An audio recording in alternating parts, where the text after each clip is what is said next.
général. On peut avoir Internet, il y a aussi l'innovation des nouvelles machines. Pour moi, c'est la nouveauté. Créer quelque chose de nouveau, proposer de nouvelles idées, voilà. C'est le changement, l'évolution, améliorer beaucoup de choses. Apporter vraiment un nouveau regard, quelque chose de pertinent, quelque chose qui apporte quelque chose de nouveau tout simplement. C'est ça l'innovation, c'est pouvoir changer les codes, changer les regards. L'innovation, c'est un changement pour rendre la vie plus facile. C'est le progrès que l'être humain a réussi à faire depuis des milliers d'années jusqu'à maintenant et pour le temps qui reste. Et c'est ce qui va nous permettre d'avoir une meilleure qualité de vie, de vivre plus facilement. Par exemple, pour les études, changer de programme ou de choses en genre. Je trouve toute l'arrivée de la technologie et tout ça, ça me fait un peu peur. Et on oublie ce qui, à la base, était essentiel. Et voilà. De vouloir faire bouger les choses, de changer de l'ordinaire en fait. Chaque jour, il y a des nouvelles innovations, on les utilise pour rendre notre vie plus simple, pour ouvrir de nouvelles perspectives à l'avenir, etc. La nouvelle technologie, les ordinateurs, les GPS, les smartphones, tout ce qui nous permet d'avancer plus vite dans la technologie. Il y a les transports, les avions et tout ça. Après, ça me fait penser aux nanotechnologies notamment. C'est aussi évoluer et accélérer tout ce qui est technologie. Voilà. Tout ce qui peut aider la population à vivre dans des conditions meilleures, on va dire. Les appareils électroniques comme des GPS qui font que maintenant on ne peut plus s'en passer et qu'on a carrément remplacé la carte pour s'en servir maintenant. Regarder avec de nouvelles perspectives ce qui nous entoure dans le monde. On n'innove pas si on n'améliore pas ce qui est déjà présent. Si on veut ramener l'innovation dans un sens plus économique, c'est forcément aussi se raccrocher à la réalité à la fois des marchés, aux réalités économiques, aux réalités industrielles. Mais moi je tiens à dire qu'avant tout, l'innovation c'est nécessairement une grande part de rêve et se dire que rien n'est impossible. Moi j'en ai une définition personnelle. Pour moi c'est un état d'esprit. Ça correspond vraiment à l'état d'esprit de remise en question, parce que rien n'est acquis, on est toujours dans un environnement, dans un contexte économique qui évolue, qui est mouvant, et où on a besoin de s'adapter. Et au-delà de l'adaptation, l'innovation, pour moi, c'est ce qui permet aussi d'être en avance.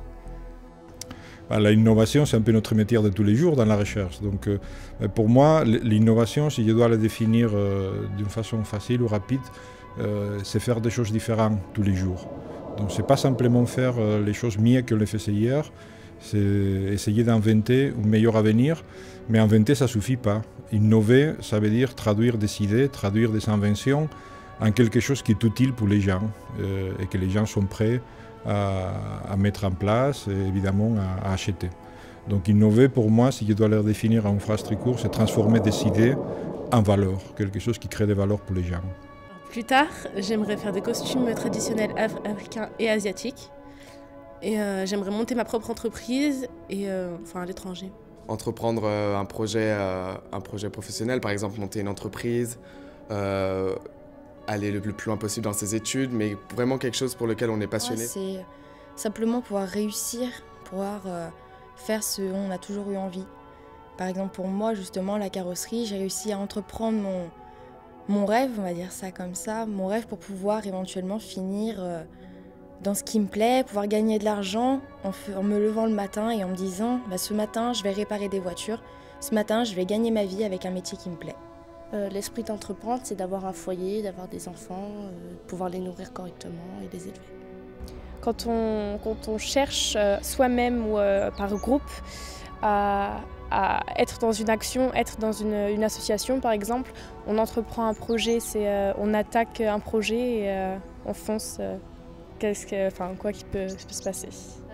Avoir une idée, la mettre en forme, faire en sorte que le projet avance, faire partager ce projet, C'est tout ce qui peut nous aider à avancer, à se construire le futur. C'est l'idée de tout construire à l'avance, de savoir ce qu'on va vouloir faire. Il faut se créer des projets dans la vie, des motivations, faut savoir ce qu'on veut.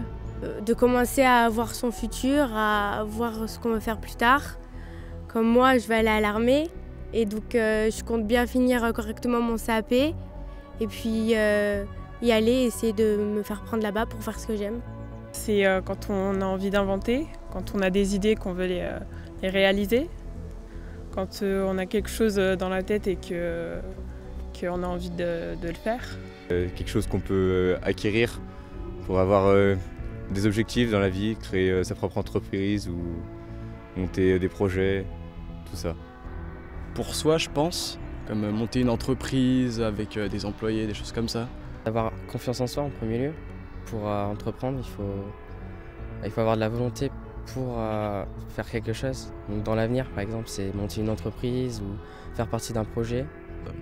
Avoir une idée ou d'avoir le projet d'accomplir une chose nouvelle, d'essayer de se différencier des autres. C'est évidemment la capacité à aller de l'avant, à décider, à foncer.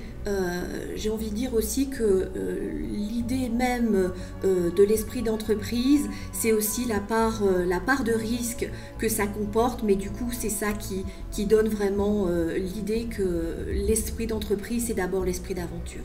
C'est avoir envie d'emmener des gens avec soi dans une expérience, dans un projet,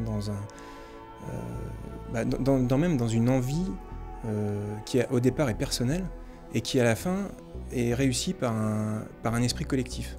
L'esprit d'entreprendre, c'est d'abord une vision, c'est savoir qu'est-ce qu'on a envie de faire et pourquoi on se lance dans une démarche.